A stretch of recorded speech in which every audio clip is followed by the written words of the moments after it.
दोस्तों, जैसा कि आप सभी जानते हैं, लोकतंत्र के महोत्सव की तारीखें घोषित हो गई हैं। 18वीं लोकसभा की 543 सीटों के लिए इस बार 7 चरणों में 19 अप्रैल 2024 से 1 जून 2024 के बीच मतदान होगा और नतीजे 4 जून 2024 को घोषित किए जाएंगे। हमारे मध्य प्रदेश की 29 लोकसभा सीटों पर मतदान 4 चरणों में होना है, जिसमें जबलपुर लोकसभा सीट के लिए 19 अप्रैल 2024 को मतदान किया जाएगा। आइए दोस्तों, हम जानते हैं अपने शहर जबलपुर की लोकसभा सीट पर 1952 से 2019 तक चुनाव लड़े प्रत्याशियों और पार्टियों के बारे में। उम्मीद करता हूं आप सभी को यह जानकारी पसंद आएगी। 1952 के लोकसभा के पहले चुनाव में हमें कांग्रेस के सेठ गोविंद दास जी पहले सांसद के रूप में मिले। 1957 के दूसरे लोकसभा चुनाव में इंडियन नेशनल कांग्रेस की तरफ से सेठ गोविंद दास जी और प्रजा सोशलिस्ट पार्टी की तरफ से महेश चंद्र गोपाल जी को प्रत्याशी बनाया गया, जिसमें सेठ गोविंद दास जी ने 40,953 मतों से जीतकर हमारी जबलपुर लोकसभा का दूसरी बार प्रतिनिधित्व किया। 1962 के लोकसभा चुनाव में फिर सेठ गोविंद दास जी कांग्रेस की तरफ से और जनसंघ की ओर से जगन्नाथ प्रसाद द्विवेदी जी को प्रत्याशी बनाया गया, जिसमें सेठ गोविंद दास जी ने 1,05,185 मतों से जीत दर्ज की और तीसरी बार जबलपुर का प्रतिनिधित्व करने का मौका जनता ने उन्हें दिया। 1967 लोकसभा चुनाव में कांग्रेस से फिर सेठ गोविंद दास जी और जनसंघ से एस चंद्रा जी चुनाव में लड़े, जिसमें सेठ गोविंद दास जी 64,730 मतों से चौथी बार सांसद चुने गए। 1971 के लोकसभा चुनाव में कांग्रेस की ओर से सेठ गोविंद दास जी 5वीं बार चुनाव लड़े और उन्होंने जनसंघ के बाबूराव परांजपे जी को 92,121 मतों से 18 चुनाव जून हराया। 1974 में सेठ गोविंद दास जी के निधन के बाद चुनाव आयोग ने उपचुनाव कराया, जिसमें कांग्रेस ने सेठ गोविंद दास जी के बेटे रवि मोहन दास जी को कांग्रेस प्रत्याशी बनाया और उनके खिलाफ भारतीय लोक दल से शरद यादव जी ने चुनाव लड़ा। शरद यादव जी उस समय जबलपुर विश्वविद्यालय के छात्र संघ अध्यक्ष थे। जेपी आंदोलन से जुड़े रहने के कारण सुरक्षा की दृष्टि से उन्हें जेल भेजा गया था। रवि मोहन दास जी के खिलाफ शरद यादव ने जेल से ही चुनाव लड़ा और जीत दर्ज की। 27 साल की उम्र में जबलपुर लोकसभा सांसद चुने गए। तत्कालीन प्रधानमंत्री इंदिरा गांधी जी ने लोकसभा का कार्यकाल 5 साल से बढ़ाकर 6 साल कर दिया था।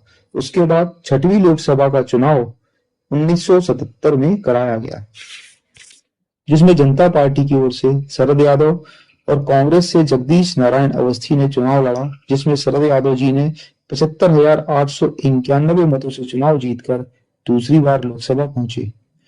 जनता पार्टी और फिर चरण सिंह की सरकार गिरने के बाद 1980 में लोकसभा चुनाव हुए, जिसमें कांग्रेस से मुंदेर शर्मा और जनता पार्टी से राजमोहन गांधी ने चुनाव लड़ा, जिसमें मुंदेर शर्मा जी ने 77,526 मतों से चुनाव जीता। 1984 के लोकसभा चुनाव में कांग्रेस पार्टी ने अजय नारायण मुसरान को प्रत्याशी बनाया और जनता पार्टी के विघटन के बाद नवनिर्मित पार्टी भारतीय जनता पार्टी ने बाबूराव परांजपे जी को प्रत्याशी बनाया, जिसमें अजय नारायण मुसरान जी 1,22,323 वोटों से चुनाव जीतकर लोकसभा सांसद चुने गए। 1989 लोकसभा चुनाव में भारतीय जनता पार्टी बाबूराव परांजपे को और कांग्रेस ने अजय नारायण मुसरान को दोबारा प्रत्याशी बनाया। इस बार अपने पिछले 2 चुनाव हार चुके दादा बाबूराव परांजपे जी ने 1,01,772 मतों से चुनाव जीतकर जबलपुर लोकसभा का प्रतिनिधित्व किया। 1989 में सरकार बनने के 16 महीने बाद संसद भंग कर दी गई और चुनाव आयोग ने 1991 में लोकसभा चुनाव कराए, जिसमें कांग्रेस प्रत्याशी श्रवण कुमार पटेल ने भाजपा के बाबूराव परांजपे को पराजित किया और 6,722 मतों से चुनाव जीता। 1996 लोकसभा चुनाव में अब तक के सबसे ज्यादा उम्मीदवार 38 उम्मीदवार चुनाव मैदान में थे, जिसमें भाजपा के बाबूराव परांजपे जी ने कांग्रेस के श्रवण कुमार पटेल जी को हराया और 93,680 मतों से जीतकर दूसरी बार लोकसभा पहुंचे। 1996 के लोकसभा चुनाव में त्रिशंकु संसद बनी और सरकार की अस्थिरता के कारण 1998 में जल्दी चुनाव हुए। 1998 लोकसभा चुनाव में दादा बाबूराव परांजपे जी ने कांग्रेस प्रत्याशी आलोक चंसूरिया को 84,115 मतों से चुनाव हराकर तीसरी बार जबलपुर लोकसभा का प्रतिनिधित्व किया। 27 सितंबर 1999 को दादा बाबूराव परांजपे जी का निधन हो गया। 17 अप्रैल 1999 को गठबंधन की सरकार अस्थिरता के कारण गिर गई। 1999 में लोकसभा चुनाव हुए, जिसमें भारतीय जनता पार्टी से श्रीमती जयश्री बनर्जी ने और कांग्रेस पार्टी से बाबू चंद्र मोहन जी ने चुनाव लड़ा। इसमें भाजपा की श्रीमती जयश्री बनर्जी को विजय प्राप्त हुई और यह चुनाव उन्होंने 1,09,754 मतों से जीता। 2004 के लोकसभा चुनाव में भाजपा ने राकेश सिंह जी को चुनाव में उतारा और कांग्रेस ने जबलपुर के पूर्व महापौर रहे विश्वनाथ दुबे जी को प्रत्याशी बनाया, जिसमें भारतीय जनता पार्टी ने 99,531 मतों से चुनाव जीता। 2009 के लोकसभा चुनाव में भाजपा से राकेश सिंह जी ने कांग्रेस के एडवोकेट रामेश्वर नीखरा जी को 1,06,003 मतों से हराया।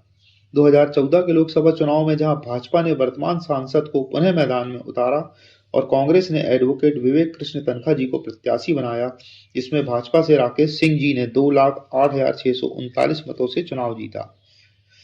2019 के लोकसभा चुनाव में भाजपा का गढ़ बन चुकी जबलपुर लोकसभा सीट पर फिर एक बार राकेश सिंह जी और विवेक कृष्ण तनखा जी आमने सामने हुए, जिसमें भारतीय जनता पार्टी ने कांग्रेस को अब तक के सबसे बड़े अंतर 4,54,744 मतों से हराया।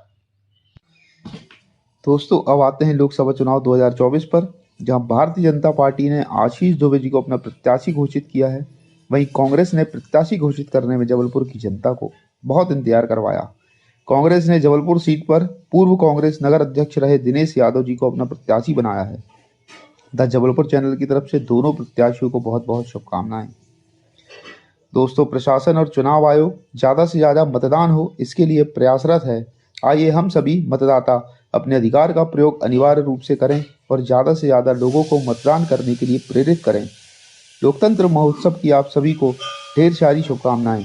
वीडियो पसंद आया हो तो अधिक से अधिक शेयर करें और यदि कोई सुझाव हो या कहीं गलती हो गई हो तो कृपया ज़रूर बताएं। भविष्य में जबलपुर की रोचक जानकारियों के बारे में आपको बताने का प्रयास करते रहेंगे। हमसे जुड़े रहने के लिए चैनल को सब्सक्राइब करें। धन्यवाद।